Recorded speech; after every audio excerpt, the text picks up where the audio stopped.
Hello students, तो आज का हमारा टॉपिक है हेरिडिटी एंड एवोल्यूशन के चैप्टर का ही टॉपिक है बच्चे। है topic sex determination in humans, मानव में लिंग का निर्धारण। अब हमने आपको इससे प्रीवियस वीडियोस में पूरी की पूरी चैप्टर का एक्सप्लेनेशन दे दिया है। अब यही हमारा टॉपिक है जो चल रहा था लाइन बाय लाइन। 2 दिन से हम क्लास अपलोड नहीं कर पाए क्योंकि रेन की वजह से क्लास डिले हो जा रही थी, नेटवर्क में कुछ प्रॉब्लम होने के कारण। चलिए आगे बढ़ते हैं बच्चे। इस टॉपिक को समझने के लिए आप पूरी वीडियो देखिएगा, उसके बाद आपको पता चल जाएगा कि कैसे मानव का या किसी भी इंसान का सेक्स डिटर्मिनेशन कैसे होता है, किसी बच्चे का कैसे बच्चा बेबी बन जाता है या बाबा बन जाता है, कैसे बच्चा होता है या बच्ची होती है। चलिए आगे बढ़ते हैं। मानव में लिंग का निर्धारण। अब ये बच्चों 2 तरीके से होता है, ये 2 तरीके से होता है। एक नॉन जेनेटिकली डिटरमाइंड होता है and one is genetically determined. तो अब जो नॉन जेनेटिकली डिटरमाइंड होता है वो इन्वायरमेंटली डिटरमाइन किया जाता है। उसको हम बोल सकते हैं कि वातावरणीय कुछ कारण होते हैं, वातावरण से उसका निर्धारण हो जाता है। अब कैसे होता है बच्चे, आगे बढ़ेंगे। नॉन जेनेटिकली डिटरमाइंड इन्वायरमेंटल होते हैं, जो क्या होता है इसमें जीन्स का कोई रोल नहीं होता है। इसमें जीन्स जो होते हैं, क्रोमोसोम वगैरह कोई रोल प्ले नहीं करते हैं।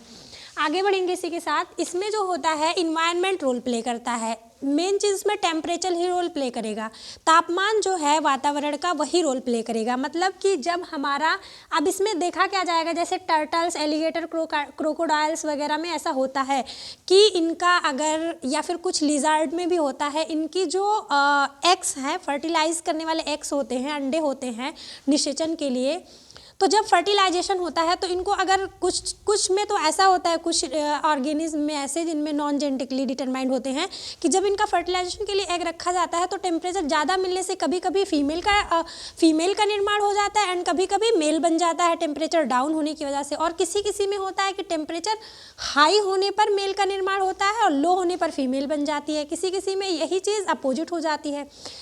ऐसा टर्टल में, एक समुद्री कछुआ है उसमें होता है, एक लिजार्ड है उसमें भी ऐसा होता है। अगर टेम्परेचर हम लो कर देते हैं तो क्या बन जाती हैं, फीमेल बन जाती हैं, एंड हाई करने पर मेल, कहीं कहीं पर हाई करने पर फीमेल एंड लो करने पर मेल।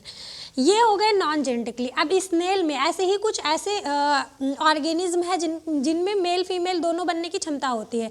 जैसे कुछ मछलियाँ होती हैं जो क्या करती हैं, कभी कभी अपने आप को नर से मादा में बदल लेते हैं। ऐसे ही स्नेल है, स्नेल में स्नेल एक ऐसा ऑर्गेनिज्म है जिसमें दोनों ऑर्गन पाए जाते हैं, male reproductive and female reproductive organ दोनों पाए जाते हैं। अब ये वक्त पड़ने पर, ज़रूरत पड़ने पर अपना नर में बदल जाता है, कभी कभी मादा में बदल जाती है। तो ये हो गए बच्चे नॉन जेनेटिकली डिटरमाइंड, जो इन्वायरमेंटल इफेक्ट से होता था। लेकिन अब जेनेटिकली डिटरमाइंड, जीन की वजह से डिटरमाइंड कैसे होता है, अब ऐसा ह्यूमन में होता है। सबसे बड़ा एग्जांपल ऐसा ह्यूमन में होता है, जीन से डिटरमाइन होता है कि ये चाइल्ड जो है मेल होगा या फीमेल होगी। तो आगे बढ़ेंगे।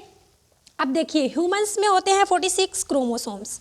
46 क्रोमोसोम। अब बच्चे ये पेयर में होते हैं मतलब जोड़े में होते हैं। तो 46 का मतलब 23 प्लस 23 इज इक्वल टू 46 हो जाएंगे।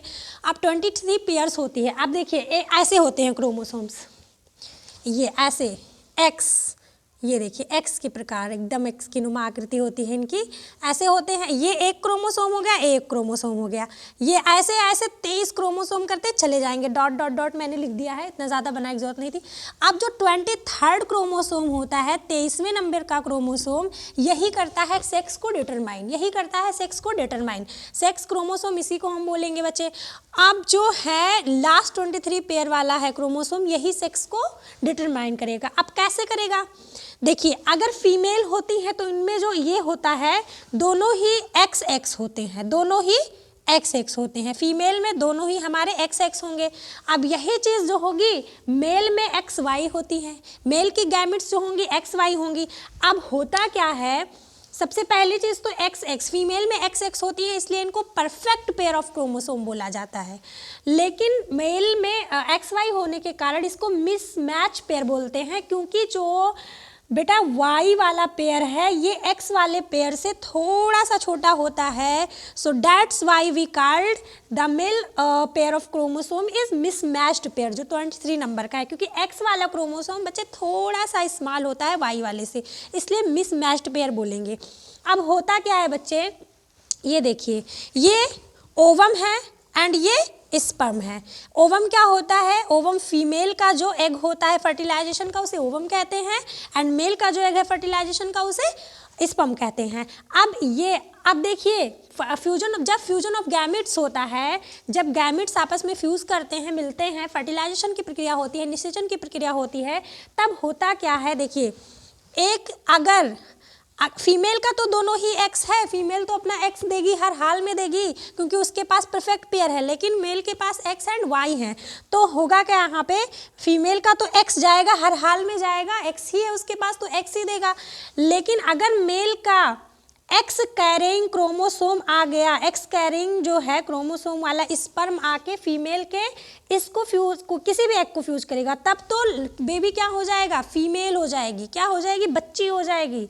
ठीक है, तब एक्स एक्स हो जाएगा। लेकिन अगर वाई कैरिंग क्रोमोसोमल स्पर्म आ गया, जिसमें कौन सा है? क्रोमोसोम वाई वाला है, तब वो एक्स वाई हो जाएगा। तब इस केस में क्या हो जाएगा?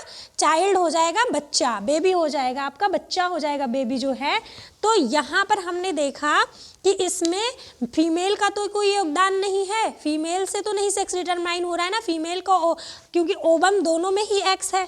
कहाँ किससे हो रहा है सेक्स डिटरमाइन? मेल से हो रहा है, मेल से हो रहा है, क्योंकि उसके पास ही तो मिसमैच है एक्स वाई। तो अगर एक्स वाला आके जुड़ गया फीमेल से, तो एक्स एक्स हो जाएंगे बच्चे, तो जाहिर सी बात है फीमेल हो जाएगी, ऑब्वियसली फीमेल बनेगा जो चाइल्ड होगा। लेकिन अगर एक्स वाई जुड़ गया तो जाहिर सी बात है ऑब्वियसली हमारा मेल हो जाएगा एक्स वाई। तो हमने क्या देखा? सेक्स डिटर्मिनेशन इन ह्यूमन किसके द्वारा होता है? या तो आप बोल सकते हो स्पर्म के द्वारा, या फिर मेल के द्वारा ही डिटरमाइन किया जाता है। Sperm male determines the sex of child in humans. तो इसमें कहीं कहीं तो अक्सर देखो ऐसा मतलब रूढ़िवादिता चली आ रही है कि अगर लड़की पैदा हुई तो इसमें औरतों की गलती है। इसमें औरतों की कोई गलती नहीं है। देखिए साइंस ने प्रूफ कर दिया कि इसमें स्पर्म की या फिर मेल ही जिम्मेदार होता है सेक्स को डिटरमाइन करने के लिए। That's all. आशा करते हैं कि आपको ये टॉपिक समझ में आया होगा। मिलेंगे नेक्स्ट वीडियो में। And don't forget to like से सब्सक्राइब द चैनल। बच्चे लाइक का बटन आप ज़रूर दबा दीजिए, ठीक है। और आगे बढ़ेंगे अब हमारी जो नेक्स्ट टॉपिक आएगी, नेक्स्ट लेक्चर आएगा, वो एवोल्यूशन पे आएगा। Okay, bye bye. मिलेंगे नेक्स्ट वीडियो में, तब तक के लिए अपना ख्याल रखिए। Bye bye.